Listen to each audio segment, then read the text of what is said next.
Hello, hello, hello. Magandang umaga, magandang hapon, magandang tanghali, magandang gabi.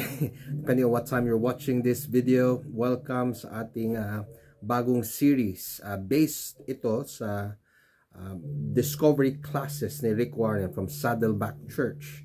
And what I've done is I've managed to get hold of a free copy ng discovery class 101, 201, 301, 401. And it's basically going through 4 sections, discovering our church family, discovering my maturity, discovering my ministry, and discovering my mission. What I've done is I've compressed them. I've picked up the sessions na importante para sa atin and compressed them para magawa natin ito up until the end of the year, till December. I'll be sharing a PDF copy of a schedule including yung DBS sessions, kung kailan tayo magdi-DBS, kung kailan tayo, at saka yung kailan tayo magta-transform community na joint. So, refer to that schedule kung nahirapan kayong ma-workout kung joint ba tayo o DBS sessions. Nakalista din doon kung anong topic ang pag-uusapan each time. Please encourage your group to attend each and every session. And kung may-miss nila isang session, make sure you invite them over for a catch-up before the next session. So that's important. Otherwise, hindi natin makukomplete yung series within the time frame of September till mid-December. Hopefully, we'll be able to accomplish this before the end of the year. Just to give you a bit of a background, as we go through these sessions, it is the desire sa Gateway Church Wira na magkaroon tayo ng constructive, standard na discipleship teaching material. But for now, I thought I'll use this habang dinidevelop pa yon, kasi ginamit na natin ito previously, and I think it's worthwhile for us to go through this because it's basic but it's presented in a way that's easy to follow. And I chose this kasi nakita natin yung benefit na nakuha natin from yung one-to-one na material, yung shinare ni Kuya Henry, and I thought maganda yung response, maganda yung feedback, and I thought this will be something similar, although the material will be different, but the layout is similar in that we just read through the material na i-share ninyo sa inyong DBS group members. So, I'll be coming up with DBS forms, hopefully 7-8 pages long, no more than 10 definitely, so that as you go through the session, you just read through the material, pausing in certain points para mag-discuss and allow people to ask questions. So, interactive ito. Hopefully, that is something that you are familiar with. Remember what you did in one-to-one discipleship program. We will do something similar. So, open up with prayer. Mag-share kayo ng high and low just to catch up. And then, commit the time in prayer as you go through this material. Just read through the material. As a facilitator, ask questions, allow people to ask questions and share their thoughts. And depende na sa inyo.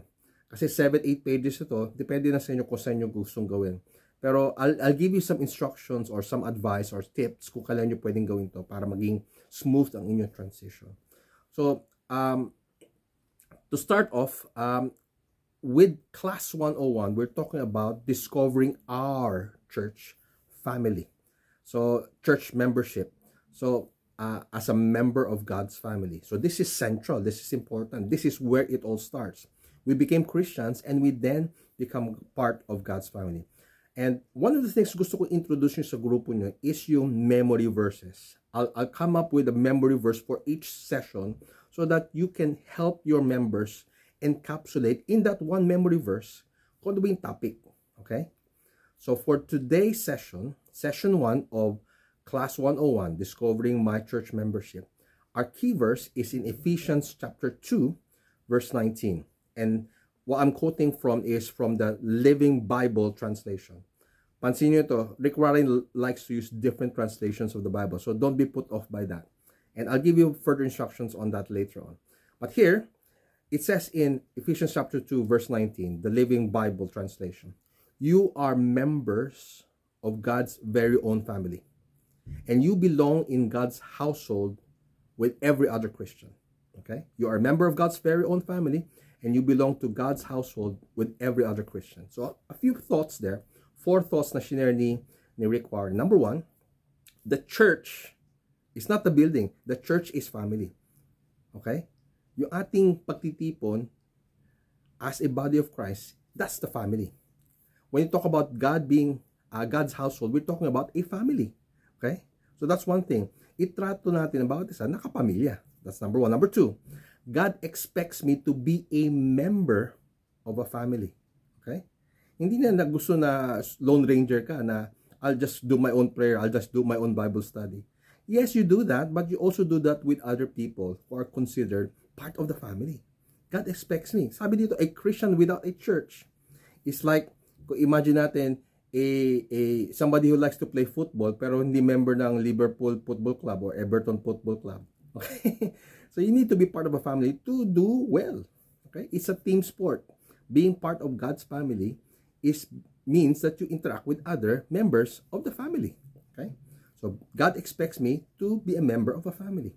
And we need to be engaging with one another. So that's number two. Number three, a Christian without a church family is an orphan. Sabi dito sa memory verse natin, you belong. Okay? Kabilang ka, kabahagi ka. Hindi ka pwede magbilong kung ikaw na mag-isa. Okay? Para kang ulila. You're an orphan kung ikaw na mag-isa. Kaya nga pamilya, meron kang kasama, meron kang kamag-anak, meron kang katuwang. You do things together as family. Okay? You belong to God's household. And the fourth thing is, I'll labor this thought kasi it's important for us to understand. Okay? As a Christian, as a follower of Christ, ikaw na tagasunod ni Kristo, kabilang sa pamilya ng Diyos, you are part of God's body. You are part of the body of Christ. That's another image na binibuild ng Bible when we talk about the family of God. It is a body of Christ. So, a question that comes to mind, what's the difference between a Christian, okay, and being a member of a church family? Kung ikay tumanggap kay Kristo, Kristiyano ka. Kung nagtiwala ka kay Kristo para sa iyong kaligtasan, ikay anak ng Diyos. Pero, to be a member of a church family, the difference is you are committed to a certain group of people na Kristiyano din. You're committed to spend time with them in prayer. You're committed to them, to meet with them in fellowship. You're committed to them to read the Bible together. You're committed to encourage one another. Pamilya. Okay? Hindi Lone Ranger. A Christian is somebody who has a relationship with Christ, who puts his trust in Jesus. But a church member is somebody who does that with other Christians and committing themselves to encourage one another in their journey as a follower of Christ. Commitment. Ang pinagkaiba ng Christian at church member is commitment. You commit to God by committing to other fellow Christians. Hopefully that's clear. Okay? I'll mention this in a separate video na i-share ko sa buong TC. You can unpack that in your first meeting, but don't spend too much time kasi you want to go through the material for session 1. But leave that with me. I'll come up with a separate video for all to read, to watch, sharing those 4 points. It's important as a facilitator that you understand these 4 points yourself. You are the church and you are part of a family. God expects you to be a member of a family. And a Christian without a family is like an orphan. A Christian without a church family is like an orphan.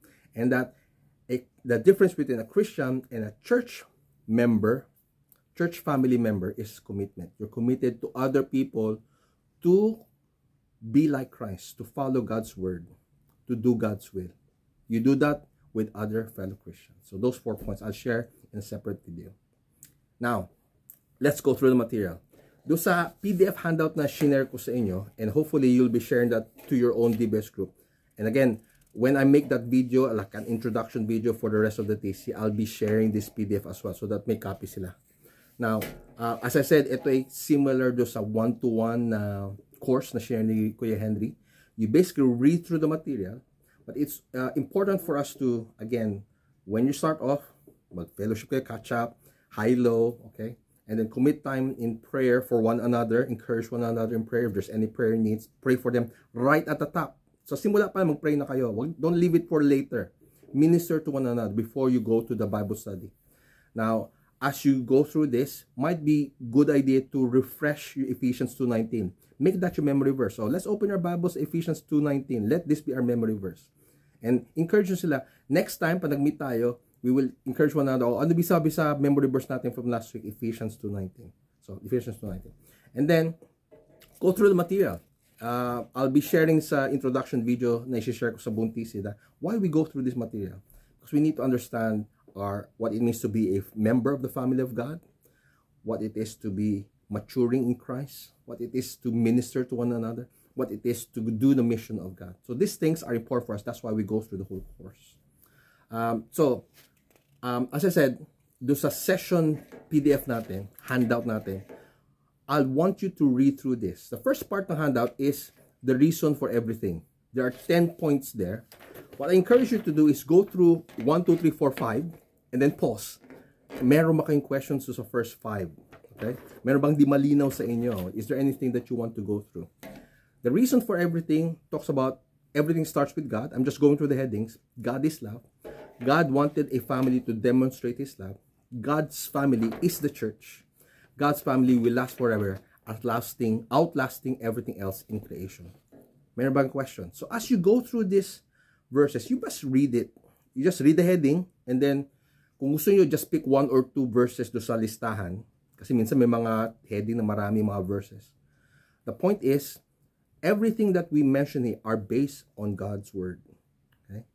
You can refer to the verses as you go along. But it's important for us to understand, what does it mean? Everything starts with God. Sabi sa Proverbs 16 verse 4, the Lord has made everything for His own purpose. Napansin nyo, if you go through the verses, there are different translations. And the only reason I believe Rick Warren uses different translations is to make use of a translation that easily and clearly expresses the idea behind these thoughts. Yung heading will be a lot easier na maintindihan using different translation. Kasi may mga ibang translation mahirap intindihin. So, hopefully that's encouraging for you. So, first 10, reason for everything, 1, 2, 3, 4, 5, pause. Any questions? Any feedback? Anything that you want to talk about? Okay. Don't spend too much time because there's a lot more in the material. And then go through number 6, 7, 8, 9, and 10. I won't go through the headings, but basically that's how it should go. Read through, take turns. O ikaw, kapatid number 1, basahin mo yung number 1 and yung mga verse na nakakabit doon. O ikaw, kapatid number 2, read number 2 and yung mga verse doon. Encourage people to engage. Encourage them to interact and be involved sa discussion. As a facilitator, dapat less talk sa iyo and more talk doon sa mga members. Keep that in mind. We want it to be interactive. So after you've gone to the first 10, okay, the first 5, stop, discuss, questions. And then 6, 7, 8, 9, 10, stop again, discuss, questions, okay? What is God telling you mula sa ating share natin? Anong na-pick up nyo? Okay, any questions? Then move on to the 5 purposes, okay? I would say, don't spend too much time para sa isang purpose. You have to cover the rest of the 5, okay? Each of the 5 questions, 5 purposes. You don't want to leave it out. Now, pansin nyo, kung sa handout, may mga fill in the blanks. Ginawa ko, nilagay ko na yung sagot. Para you don't have to labor about, ano ba sa tingin yung sagot yan? Nilagay ko na sagot. And then the verses there, in some of these purposes, maraming verses. So just pick 1 or 2. Okay? As a facilitator, read ahead. Bago kayo mag-meet, basahin nyo na. And pick 1 or 2 verse na most appropriate para sa heading. So for example, one of the first 5 of the 5 purposes is that God planned me for His pleasure. And I would choose Revelation 4:11 kasi sabi nila, for you create everything and it is your pleasure that they exist and were created. Then I would read also Psalm 149 verse 4. Yung unang dalawa, that's enough. Okay? The Lord takes pleasure in His people. Now, if you think it's worth mentioning iba, don't spend too much time. I think 3 verses will be enough to drive home the point. And then, there are other fill in the blanks there. And as I said, there's a fill in the blanks, nilagay ko na yung sagot. So you don't have to, ano sa palagay mo sagot dyan? Walang ganon. We just read through the material, and then after each purpose, so 5 purposes yan, after each purpose, what do you think? Okay? What do you think of that? If that is your purpose, how would that change your life? Okay? Get an idea of what they feel, what they think. Okay? So after each purpose.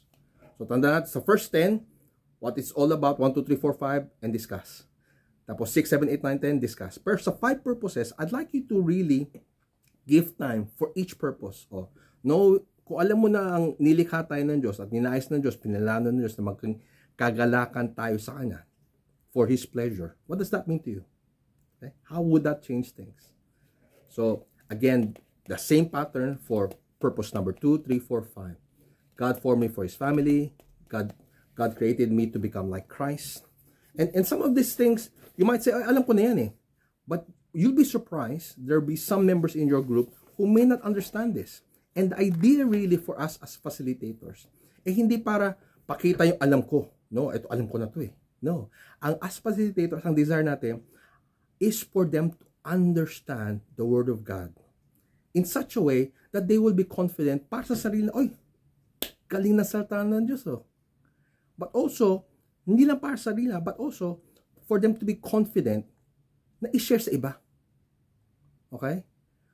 Let us be knowledgeable about the Bible, the Word of God, to the point na hindi tayo magdadalong isip na mag-share sa iba. Kasi that's, for me, is the ultimate test of understanding the Word of God. Okay? Well, second to applying it, kung na-apply mo yung Word of God, yeah, that's a good indication na naintindihan mo yung salita ng Diyos. But second to that is, naintindihan mo salita ng Diyos kung kaya mo ipahayag, i-share yung natutunan mo mula sa salita ng Diyos sa ibang tao. In a way na sila din mabago dahil sa salita ng Diyos. So, that is the desire. It is not so much you sharing what you know. It is much more them understanding what the Word of God is saying and applying them in their lives para mabago sila, one, but also for them to share to other people para yung ibang tao naman ay mabago din ng salita ng Diyos. So, 1, 2, 3, 4, 5 purposes. Pause for discussion for each purpose. Again, don't spend too much time. You want to cover all 5. And then, after each purpose, spend some time to allow for questions. I just want to draw your attention sa purpose number 4. Kasi dito sa purpose number 4, may acronym SHAPE, shape. God shaped me to serve Him. And SHAPE stands for spiritual gifts, heart, abilities, personality, experience. These are the things that are inherent sa ating buhay that allows us to serve Him. That makes us unique. Now, we don't have the time to actually, for this session, to go through each one. But just to say, give them an idea, ano ba yung spiritual gifts? Ano yung mga kaloob ng Diyos para sa buhay mo? Ano ba ang desire ng puso mo? Ano ba yung palagi nagda-drive sa'yo to do things? What are your abilities? Because God can use that to serve God. Okay? Yung abilidad mo, God can use to serve Him.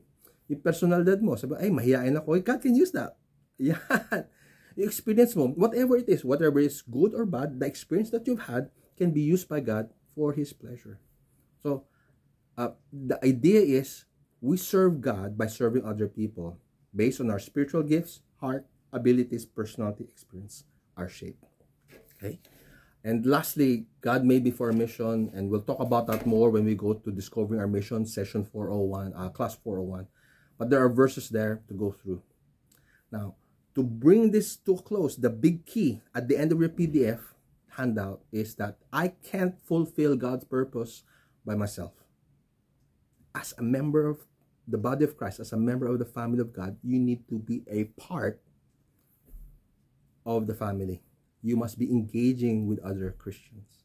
And hopefully that is the desire. That is something that will be shared sa grupo niyo. Now, I'm sure there will be a lot of questions. Don't hesitate to say, ay, hindi ko naintindihan, hindi ko alam kung sagot yan. Leave it with me, babalikan kita, share ko sa iyo pag nalaman ko na yung sagot. So don't hesitate to say that sa grupo. What the important here is, we've got a wonderful material. Encourage them to use it. I-share nyo before kayo mag-meet para alam na nila kung ano yung nandoon. They can formulate questions already and they can formulate their thoughts. So the interaction, the discussion will be a lot more exciting and lively. So at the end of this session, allow for questions, but pray for one another. Remind them of the memory verse, Ephesians 2:19, okay? And allow each and everyone to memorize it and encourage them. Next week, pag nagkita tayo, yan ang una natin gagawin. Ano ba memory verse natin from last week? So, use that. As always, please let Cory know when you're meeting, where you're meeting, face-to-face ba, online, ano oras.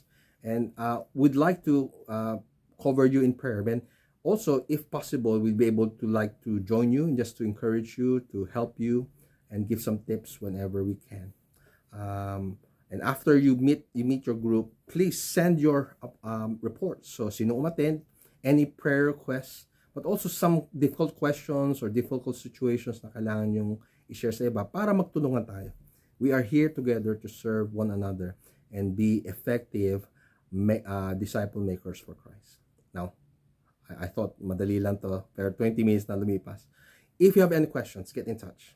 Text, WhatsApp, Facebook, Messenger. There are a lot of ways. Do not hesitate to get in touch if you have any questions. And we will try our best, Corey and myself, to reply as soon as we can. That said, may God bless you as you lead your DBS groups this week. I'm excited to hear wonderful reports after you meet this week. God bless. Bye.